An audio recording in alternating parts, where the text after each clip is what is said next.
Welcome to the LDN Radio Show, brought to you by the LDN Research Trust. I'm your host, Linda Elsiegood. I have an exciting lineup of guest speakers who are LDN experts in their field. We will be discussing low-dose Naltrexone and its many uses in autoimmune diseases, cancers, etc.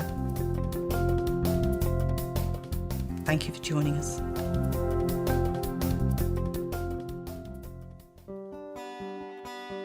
This show is sponsored by our members who made donations. We'd like to give them a very big thank you. We have to cover the monthly costs of the radio station's software, bandwidth, phone lines and phone calls to be able to continue with the radio show. And thank you for listening.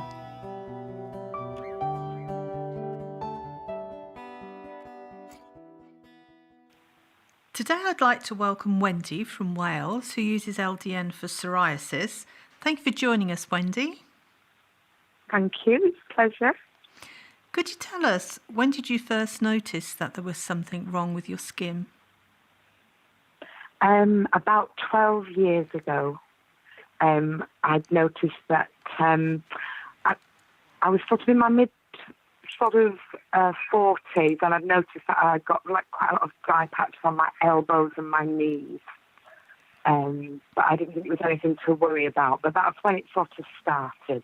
Mm-hmm. And how did it progress? Was it a slow progression, or did it accelerate quite quickly? It did accelerate quite quickly, actually. I went to the doctors with it, and they prescribed some steroid cream, which I used diligently, and it just made the dryness, instead of being white and scaly, it made it red and shiny. Oh. And I felt that must be getting better. Mm-hmm. But unfortunately, when I stopped using the steroid cream, that's when it sort of came back horrendous and started spreading. Mm-hmm.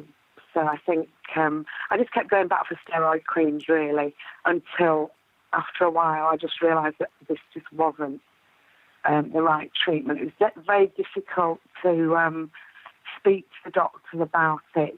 They only ever wanted to give me steroid cream, and they just wouldn't sort of listen to me. Mm-hmm. And I thought it was making it worse. It was making it sore. Mm-hmm. And I didn't know if it was spreading because of the cream or whether it was spreading because of my skin infection that I got. So I didn't really know anything about it. I had to do a lot of looking up about the disease myself to understand what it was I was having and why I was having it. Mm-hmm. So where did it spread to, Wendy? The worst parts were my joints, my knees, my elbows. Sometimes I'd have like a bad bout of it where it would spread onto my legs, arms and back. I noticed that whenever I was poorly, if I had flu or anything, that made me quite unwell, that I would have quite a bad bout of it on different areas of my body. But to be honest, it came everywhere. I used to get it in clumps in a certain part, and then after a few months, it would sort of die down a bit, and then I would get it somewhere else. The last bout I had of psoriasis, which was terribly unacceptable to me, was about 2.5 years ago, and I had scarlet fever, and the whole of my body was covered in psoriasis. Even my feet, my toes, my fingernails, my neck, my hair, and that was when I actually decided. I'd gone to the doctors again, and they offered me light therapy, which I'd had before, which never did anything, and some more steroid cream. But because it actually affected my life so much, I couldn't wear my uniform for work. I was with members of the public, and you could see them looking at my hands. They looked awful. I decided I had to take the bull by the horns and do something myself regarding the condition. And how long ago was that? That was about 2.5 years ago. When I had that. That was the worst psoriasis I've ever had in my life. Yeah, that was the worst that I've ever had. So how easy was it for you to get a prescription? It wasn't easy at all. I'd actually tried to get some LDN about 5 years previous to that because I'd read about it on the internet, and I had, my partner's daughter takes it for multiple sclerosis, and I'd read about the disease and psoriasis, and they're all sort of immune deficiency diseases where there's something not quite right with your immune system. So I'd gone to the doctors with all this information, and he looked at it, fair dues, he did look at it, and then said he would get back to me, and then they just ignored me.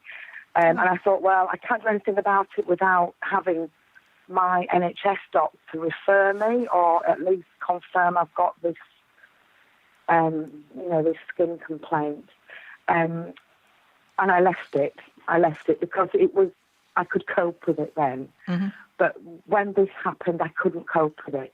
So I went to the doctors, begged him to write me a letter to this doctor in Wales, a private doctor, to confirm the psoriasis and how bad it was. He did eventually. He did it. It took a couple of months, but he did write me a letter. But I have to say, it wasn't a very. I don't know. I think I don't know. It didn't seem keen, and the letter sort of made that sound, But anyway, it did, and it was enough for me to have an interview with the doctor, discuss the way forward, discuss treatment, and really just went on from there. So I've been taking LDN now for 2 years, approximately 2 years. Okay. And when you started, did you have any other issues with your immune system other than the psoriasis? Did you have anything else that was the problem? No. Apart from obviously the scarlet fever, which had made me quite unwell. No, not as far as I know. But I don't know. I'm not sort of a medical person, and I was only sort of, going on what I was reading and researching myself. I don't have any medical degree, so I don't know. What I meant was, had you had any pains or gut issues or? Oh gosh, no. Apart from, no. No. Okay. So when you first started, what was it like for you? Did you have any introductory side effects? Did it disturb your sleep? Did you take it at night, in the morning? How did you go about it? Okay, well, I started to take it in a very, very low dose. I think it was about 1 ml every night. I didn't notice anything. I did that for about a month, I believe, and then I upped it to 1.5. Then I upped it to 2, and I'm currently still at 2. I find that's fine with me. I've noticed a massive improvement. I'm totally different now. So I just keep at 2. But I also take it in conjunction with a number of immune boosting, like calcium, zinc, vitamin, omega-3, things like that. I take those daily as well in conjunction with the LDN. Okay. So when you... and also my diet.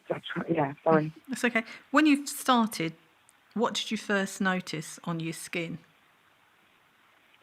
I noticed absolutely nothing till about sort of 5 months after I'd started taking it.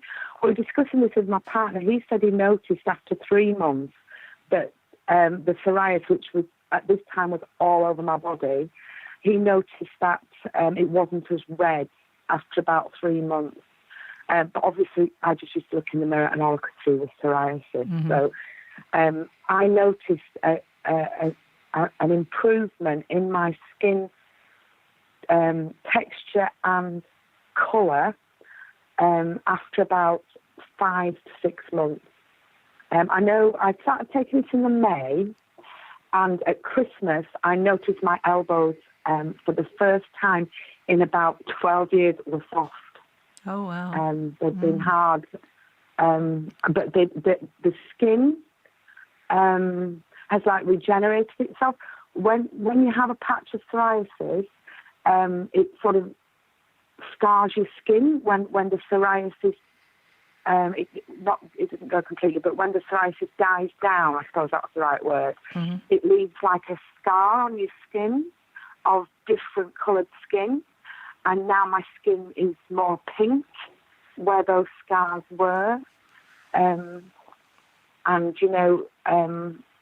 just being able to put something on that showed your arms was when I saw it was improved.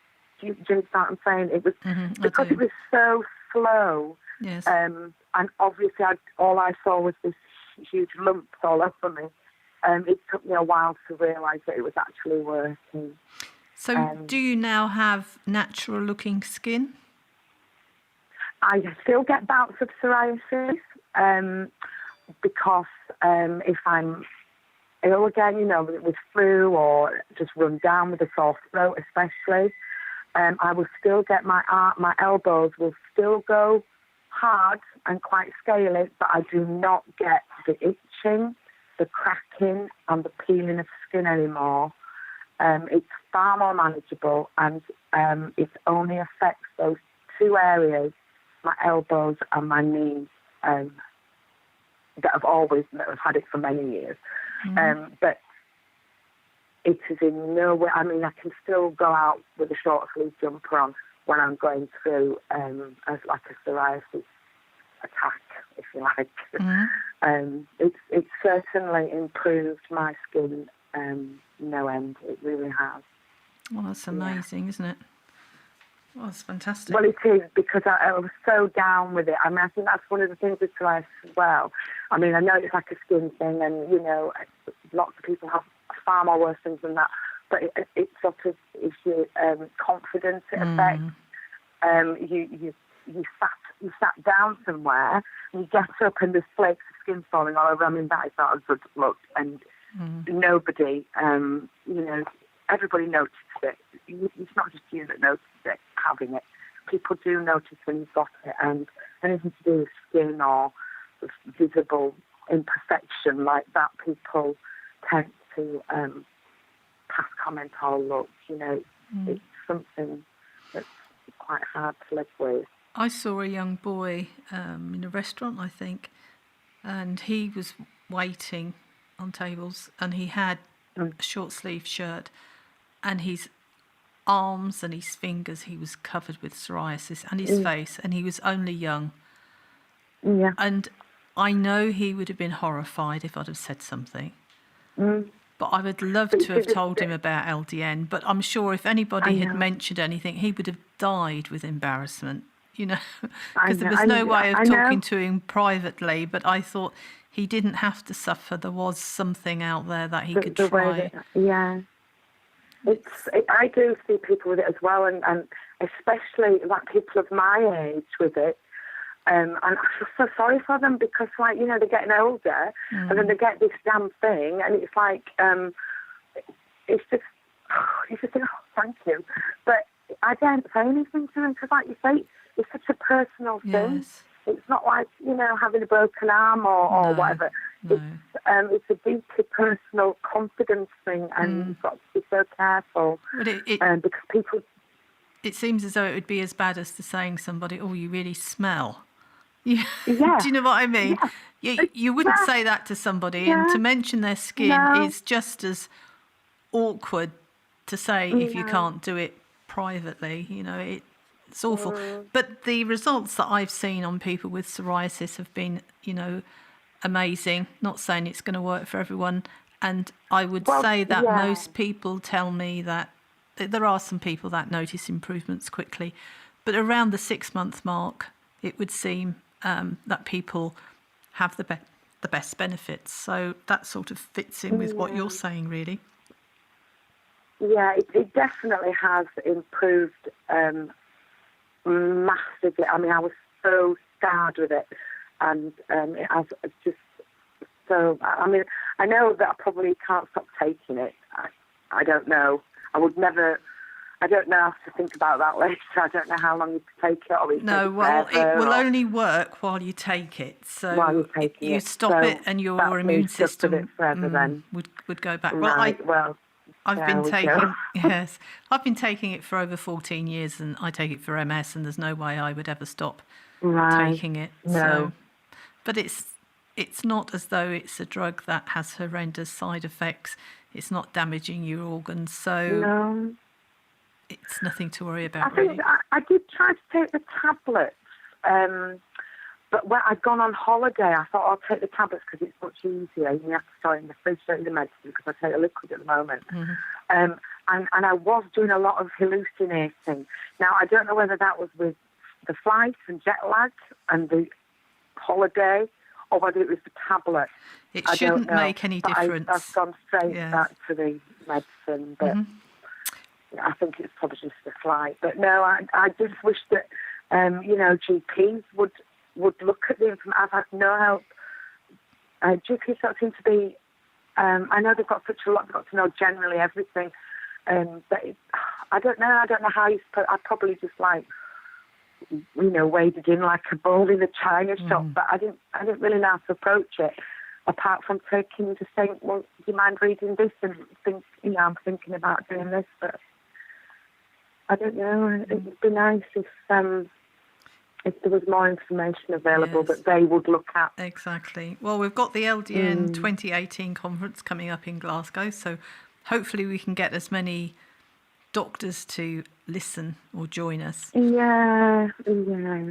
Well, we've run out of time, Wendy, and it's been absolutely amazing having you on the show today, and thank you for sharing your experience. Thank you very much for listening to me, and I hope it does go well, and that GPs do decide to look at prescribing it for things. Thank you. Thank you very much. Thank you. This show is sponsored by our members who made donations. We'd like to give them a very big thank you. We have to cover the monthly costs of the radio station's software, bandwidth, phone lines and phone calls to be able to continue with the radio show. And thank you for listening.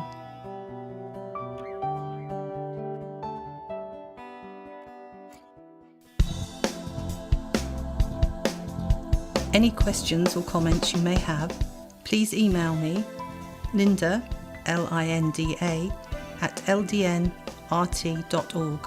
I look forward to hearing from you. Thank you for joining us today. We really appreciated your company. Until next time, stay safe and keep well.